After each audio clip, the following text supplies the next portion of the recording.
ඉරානයේ න්‍යෂ්ටික අවි අම්මෝ ඉරානයේ න්‍යෂ්ටික අවි භාවිතා කරොත් මුළු ලෝකෙම බලපානවාද? මාර ප්‍රශ්න තියෙනවා නේ. ඉරානයේ නෙමෙයි. ඔය දන්නවද ඔයාලා ඔය ඊශ්‍රායලය ඉරානය ගහගන්න කතන්දරේදී ඊශ්‍රායලය කියන්නේ පට්ට පොඩි රටක්. ලංකාවේ ජනගහනයෙන් භාගයයි. ලංකාවේ භූමි ප්‍රමාණයෙන් 3/1යි. වර්ග කිලෝමීටර 21000 ගණනයි තියෙන්නේ පොඩි රටක්. ලංකාවේ භූමි ප්‍රමාණයෙන් 3/1යි. ලංකාවේ ජනගහනයෙන් භාගයයි.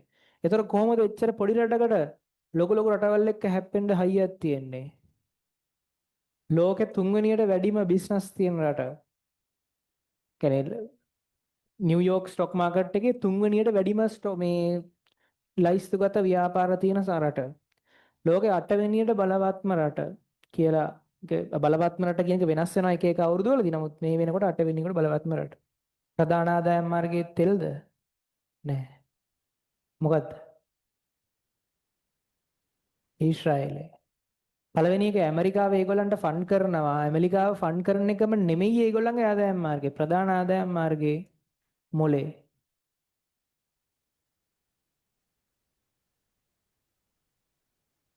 ඒ කියන්නේ මොළ විකුණන්නේ නැහැ. ඒගොල්ලන්ගේ තියෙනවා මේ ප්‍රොසීඩිය එකක්. ඒගොල්ලොන් හදලා තියෙනවා මේ සිස්ටම් එකක්. ඒ සිස්ටම් එකෙන් කරන්නේ ලෝකේ තියෙන කියන්නේ ලෝකේ එක එක තැන්වල තියෙන ප්‍රොබ්ලම්ස්. ඒ කියන්නේ මිනිසුන්ට විසඳන්න බැරි ප්‍රශ්න අධ්‍යයනය කර කර ඒ ප්‍රශ්න වලට අදාළ විසඳුම් මේ ගැජට් හදන්න ඒගොල්ලෝ මොකද ඒගොල්ලෝ වෙනම ඔතොරිටි එකක් සහ වෙනම කණ්ඩායම් පත් කරලා තිනවා. මේ රටේ බජට් එකෙන් 145ක් තියෙන්නේ මේ නවනිපැයුම් සඳහා. රටක අපේ රටේ අධ්‍යාපනයට වෙන් කරලා තියෙන 100ට හරි පොඩි ගාණක් නිකන් 5කට 5ක 6ක විතර ගාණක් මම හිතන්නේ එච්චරත් නෑ තාම. එහෙම දෙනවා කියලා තමයි පොරොන්දු වල තිබ්බේ. ඒතර හරි පොඩි ගාණක් බජට් එක. ඒතර ඒගොල්ලන්ගේ 145ක් වෙන් කරන්නේ ඇතුලේ ඉගෙන ගන්න, රිසර්ච් කරන්න, අලුත් පේටන්ට් හදන්න, අලුත් දේවල් හදන්න. ඒගොල්ලෝ කරන්නේ ඒගොල්ලොන්ගේ රට ඇතුලේ විකුණලා වැඩක් නෑ. ජනග්‍රහණය ලක්ෂ 100යි. ලක්ෂ 100ක විතර ජනග්‍රහණයකට මොනවා විකුණලවත් එහෙම ලොකු සල්ලියක් හොයන්න බෑ. ඒගොල්ලෝ කරන්නේ හිතලා ප්‍රොබ්ලම්ස් වලට විසඳුම් හොයාගෙන ඒ විසඳුම් එළියට විකුණන එක. උදාහරණයක් විදිහට Microsoft Research Centers, IBM Research Centers ගොඩක් ප්‍රධාන ආයතන වල රිසර්ච් සෙන්ටර්ස් තියෙන ඒගොල්ලන්ගේ ළඟ. මොකද ලෝකේ බුද්ධිමත්ම ජාතියක් කියලා කියනවා ඔය ඊශ්‍රායල් ජාතිකයෝ. එතකොට ඒගොල්ලන්ගේ තියෙන බුද්ධිය නිසා ඒගොල්ලන්ට පුළුවන් ওই ප්‍රශ්න ගොඩක් විසඳන්න. ඒ නිසා ගොඩක් පේටන්ට් තියෙන්නේ ඒගොල්ලෝ ළඟ. දැනට ලෝකේ හොයාගෙන තියෙන ගොඩක් වැදගත් දේවල් ගොඩක් ඒගොල්ලෝ හොයාගෙන තියෙන ඒවා. ඔය USB port එක කියන එක එහෙමත් ඒගොල්ලෝ හොයාගෙන තියෙන. දැන් USB port එක හැම කම්පියුටර් එකම තියෙනවානේ. එතකොට ඒ හැම එකටම ඒ හැම USB port එකක් තියෙන එක ගානෙම ඒගොල්ලන්ට සල්ලි යනවා. පේටන්ට් එක තියෙනවනේ ඒගොල්ලෝ ළඟ. ඒතර ඒගොල්ලන්ට සල්ලි යනවා. ඒ හැම එකෙම රොයල්ටි ෆී එකක් ඒගොල්ලන්ට යනවා. ඒ වගේ ගොඩක් දේවල් ඒගොල්ලෝ හොයාගෙන තියෙනවා. ඒතර ඒගොල්ලන්ට දැන් මේ කතන්දරයට සමහර කෙනෙක් විරුද්ධ වෙන්නත් පුළුවන්. එක අතකට ඒ විරුද්ධ කියන්නේ දැන් ඇමරිකාවෙන් ෆන්ඩින් එකක් ඒගොල්ලන්ට තියෙනවා. මොකද ඇමරිකාව ගොඩක් ඊශ්‍රායලයේ පැත්ත ගන්නවා. ඒත් ඒගොල්ලෝ රට විදිහට ඒගොල්ලන්ගේ ප්‍රධාන ආදායම් මාර්ගයක් වෙන්නේ ඒක. ඒගොල්ලන්ගේ මොලේ තමයි ප්‍රධාන දේ. ඒගොල්ලෝ අහලා තියෙන සමහරට මොසාඩ් සංවිධානය කියලා. මොසාඩ් සංවිධානය කියන්නේ ලෝකේ තියෙන ප්‍රබලම ඔත්තු සේවයක්. ඒක ඒගොල්ලන්ගේ රහස් සංවිධානය. ඒ කියන්නේ බුද්ධි අංශය. එතකොට එච්චර පොඩි රටකින් එච්චර ගේමක් ගහනවා ඒගොල්ලෝ. හරි? හරියට මොලේ කළමනාකරණය කරලා IQ එක.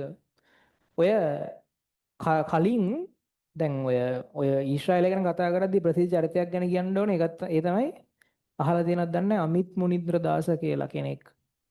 ඩොක්ටර් අමිත් මුනින්ද්‍ර දාස කියන්නේ මොරටුවේ 2003 ඉඳන් 2006 වෙනකන් හිටපු ඉලෙක්ට්‍රොනික් ඩිපාර්ට්මන්ට් එකේ හෙඩ්. එතකොට එයා අවුරුදු 30 ගාණයි එයා ඉලෙක්ට්‍රොනික් ඩිපාර්ට්මන්ට් එකේ හෙඩ් වෙද්දි සාමාන්‍යයෙන් එහෙම ගොඩක් අඩු වයසකින් ඉලෙක්ට්‍රොනික් ඩිපාර්ට්මන්ට් හෙඩ් කෙනෙක් වෙනවා කියන්නේ මොරටුවේ අමාරු දෙයක්. අධික බුද්ධියක් තියෙන්න ඕනේ මිනිස්සෙක්. අධික වැඩෙක් වෙන්න ඕනේ. ඒතර එයා ලංකාවට විශේෂ වුණේ 2000 2001 විතර ලංකාවේ කොටි සහ ලංකාවේ හමුදාව අතර තිබිච්ච යුද්ධෙදී යාපනයේ පරදින්න ඔන්න මෙන්න තත්ත්වයකටපත් වුණා හමුදාව. අපේ හමුදාව පරදින්න ඔන්න මෙන්න ලයින් එකකට ආවා 2006 2001 විතර. ඒ ආසන්න කාලෙකදී. එතකොට ඒ පරදින්න ඔන්න මෙන්න වෙලාවේදී දැන් කරන්න දෙයක් නැහැ. දැන් පිට රටවල් වලින් මොකද පිට රටවල් සම්පූර්ණයෙන් සපෝට් කරේ අපිට නෙමෙයිනේ. සපෝට් කරේ කොටින්ට. එතකොට ඒගොල්ලෝ පිට රටවල් වලින් ඇවිල්ලා වාර්තාකාරයෝ අරගොල්ලෝ මේගොල්ලෝ ලෑස්ති වෙලා හිටියා අපි පරදුනා කියන එක ඔෆිෂියලි දන්වන්න. ඒ කියන්නේ සටන අපි පරාදයි කියන එක. ඒ වෙලාවේ ලංකාව රජයෙන් ගෙන්නුවා දැන් පරදින්න ඔන්න මෙන්න තියෙන්නේ ලංකාව රජයෙන් ගෙන්නුවා චෙක් රාජ්‍ය කියලා එකකින් මල්ටි බැරල් සෙට් එකක්. මල්ටි බැරල් ටික ගහලා වැඩේ මැච් එකක් ගහ ගන්න තමයි කියන්නේ මල්ටි බැරල් කියන්නේ දන්නවනේ අර මෙහෙම ලොරියක තියාගෙන ඉඳන් මෙහෙම යන්නේ ඒ වගේ ඒවා. ඒක ගත්තොත් අපි යුද්ධ දිනන සීන් එක හිටියේ. හරිද? ඒත් චෙක් රාජ්‍යයෙන් ඒක ගෙන්නුවාම එතනත් අන්තර්ජාතික බලපෑමක් ඇවිල්ලා මේ ටික දැන් මේක ගෙන්නන්න දැන් ලංකාවට ප්ලේන් නෑ මේවා හරියට එහෙම ගෙන්න ගන්න එවත් ඒ වෙලාවේ මේකක් නෑ. කුලියට ප්ලේන් එකක් අරන් වෙන රටකින් ඒ ප්ලේන් එක වෙන එයාපෝට් එකක බස්සගෙන එහෙම තමයි මේක ගෙනල්ලා තියෙන්නේ ලංකාවට. ඒ ගේන අතරමැද්දේදී ඒත් ඉන්ටර්නැෂනල් බලපෑමකින් කවුරු හරි ගේමක් දීලා මේකේ මේන් කන්ට්‍රෝල් බෝඩ් එක ඒකට මේන් බෝඩ් එක කියන්නේ මේ යුනිට් එකේ මදර් බෝඩ් එක වගේ එක ප්‍රධාන කන්ට්‍රෝල් යුනිට් එක සම්පූර්ණයෙන්ම විනාශ කරලා තමයි ඒවල තියෙන්නේ ලංකාවට ඒවත් දීමේ ගන්න එක මේ වෙපන් එක. එතකොට දැන් එක දවසක් තව පරක් වුණොත් ලංකාවට ගහගන්න බැරි වෙනවා කොටින්ට මේක අරන් ගිහිල්ලා. මේක තියෙන එකම විසඳුම තමයි මේ කන්ට්‍රෝල් බෝඩ් එක ආයි හදාගන්න මේක ආයි සැරයක් චෙක් වලට යවලා ආයි මෙහෙට ගෙන්න ගන්න එක. දවස් 12ක් 15ක්වත් අඩුම ගාණ යනවා. 12ක් 15ක් යන වෙලාවේ තව දවස් 12ක් 15ක් නෙමෙයි දවසක් නෑ දවස් ඒගොල්ලෝ ගණනය කරලා තිබ්බා දවස් 7ක්ද 8ක්ද යද්දී යුද්ධ පරදිනවා කියලා. මේක නැතුව තිබ්බොත් එහෙම. අන්න ඒ වෙලාවේ තමයි ඔය ડોක්ටර් අමිත් මුනින්ද්‍ර දාස කියන කෙනා ඩිපාර්ට්මන්ට් හෙඩ් මොරටුවේ ඉලෙක්ට්‍රොනික ඉංජිනේර කෙනෙක් ඉලෙක්ට්‍රිකල් ඇන්ඩ් ඉලෙක්ට්‍රොනික්ස් ඉංජිනේර ඉලෙක්ට්‍රොනික ඩිපාර්ට්මන්ට් එකේ හිටියා ඉලෙක්ට්‍රිකල් දෙකම සම්බන්ධ ඉංජිනේර කෙනෙක්. එතකොට එයා PhD එක කරලා තියෙන එංගලන්ඩ් වල අර්ධ සන්නායක සම්බන්ධව. එතකොට එයා මොකද්ද කරන්නේ? එයා එතකොට මල්ටි බැරල් ගැන දන්නෙත් නෑ. ඒ කියන්නේ මල්ටි බැරල් එකක් එයා ජීවිතේත් දැකලවත් නැල්ලු ඒ වෙද්දී. එයා මේක සම්පූර්ණයෙන් තනියෙන් අධ්‍යයනය කරලා මේකේ සර්කිට් එක සම්පූර්ණයෙන් රීප්ලේස් කරලා එක දිගට දවස් 6ක් මහන්සි වෙලා මේක සම්පූර්ණයෙන් රිපෙයාර් කරලා දෙනවා. ඒ ගමම්ම ගින් ගහනවා. ඒ ගහපාර ඒ වෙලාවේ ගහන්න බැරි නම් ලංකාව යුද්ධේ පරදිනවා. හරිද? එහෙනම් අද මේ தත්ත්වෙ නෙමෙයි රට තියෙන්නේ. ඒතර එතනින් පස්සේ තමයි යාව හයිලයිට් උනේ මේ ලෝකෙ. මොකද මේක ඒ වෙලාවේ අධ්‍යයනය කරලා සම්පූර්ණයෙන් ගේමක් ගාව මිනිස්සෙක්. ඊට පස්සේ ලෝකෙම අවධානය යාට එනවා. ඔය අවුරුදු 30 ගණන් වලදී හරිද යාට? යාට අවුරුදු 30 ගණන් වලදී. එයා ඇවිල්ලා මොරටුවෙන් අවුට් වෙලා මොරටුවේ ලෙක්චරර් කෙනෙක් විදිහට පොඩි කාලයක් වැඩ කරලා PhD එක කරලා UK වල ආයෙසරයක් ඇවිල්ලා මොරටුවේ වැඩ කර කර ඉන්න කාලේ. ඊට පස්සේ මෙයාව නෝට් වෙනවා ඊශ්‍රායලයට. ඊශ්‍රායලය කියන්නේ ලෝකෙ කොහෙද බුද්ධිමත්තු ඉන්නේ ඒගොල්ලන්ව ගන්න රටක් කතා කරලා ඕනෙම ගාණක් දීලා ගන්නවා. ඕනෙම ගාණක්. කියන්නේ වාට අයි කීයද කියලා ප්‍රශ්නයක් නැහැ ඒගොල්ලන්ට. ඊතර පස්සේ මේකෙන් එයාව ලෝකෙට මේ නිරාවරණය වුණාට පස්සේ ඊශ්‍රායලෙන් මෙයාට එවනවා ඔෆර් එකක් මෙන්න මේක එකක් එයාට පෝස්ට් දෙකක් එවනවා. එකක් තමයි එහෙ යුනිවර්සිටි එකේ මේ හෙඩ් කෙනෙක් විදිහට පත් කරනවා මෙයාව. මෙයා ඒක බාර ගන්නෙත් නැහැ. ඊට පස්සේ මෙයාට දෙනවා එහෙ ඩිෆෙන්ස් හෙඩ් පෝස්ට් එකක්. ඒ කියන්නේ ඊශ්‍රායලේ ඩිෆෙන්ස් එක සම්බන්ධව ප්‍රධානම පෝස්ට් එකක් ලංකාවේ මිනිස්සෙක් හිතන්නකෝ. ලංකාවේ මිනිස්සෙට එච්චර වටිනාකමක් ආවා කිව්වම මෙයා ඒක ගන්නෙත් නැහැ. ඊට පස්සේ ඊශ්‍රායලේ මෙයාත් එක්ක අවුලෙන් ඉන්නේ. ඊළඟට මෙයාව පත් කරනවා ලංකාවේ යුද්ධ සම්බන්ධව කියන්නේ අවියායුධ සම්බන්ධව ප්‍රධානියා විදිහට ඉංජිනේර කියන්නේ ටෙක්නිකල් පැත්තෙන් ඉන්න අවියායුධ ගෙන්වීම සහ ඒ සම්බන්ධව ඉංජිනේර විදිහට මෙයාව පත් කරනවා ලංකා රජයෙන්. ඒ වෙලාවේ ලංකා රජයට නියමුවන් රහිත ගුවන් යානා සෙට් එකක් ගෙන්නන්න තිබිලා තියෙනවා. ඒකේ ඊශ්‍රායලෙන් තමයි ඒ ටික ගෙන්නන්නේ ලංකාවේ කොටින්ට ගහන්න. මෙයා ඒ ඕඩර් එක දැකලා මේකට යන වියදම වැඩි කියලා ඕන්න අපි මෙහෙ හදමු කියලා මෙයා වැඩේ මෙහෙ පටන් ගන්න හදනවා. අන්න ඒකෙන් ඊශ්‍රායලේ මෙයත් එක්ක තවදුරටත් තරහ වෙනවා. ඊට පස්සේ ඒත් මෙයා ඊට පස්සේ ඒ ටික බලන්න කියලා මෙහෙ රජයෙන් එයාව යවනවා. ඒ ටික බලලා අරන් එන්න කියලා ආයුධ ටික බලන්න ගිහිල්ලා මෙයා ඊශ්‍රායලේදී කියලා තියෙනවා මේ ටික මේවා අපිට මෙහෙත කියන්නේ මේවා අපිට සාධනීය තත්ත්වේ නැහැ අපිට හදන්න පුළුවන් මේවා කියලා. එතනින් එහාට කතන්දරේ දෙපැත්තකට බෙදෙනවා. අපි දන්නේ අදටත් මොකද්ද උනේ කියලා. ඊළඟ දවසේ ඊශ්‍රායලයේදී එයා මැරෙනවා. හරිද? ඊළඟ දවසේ.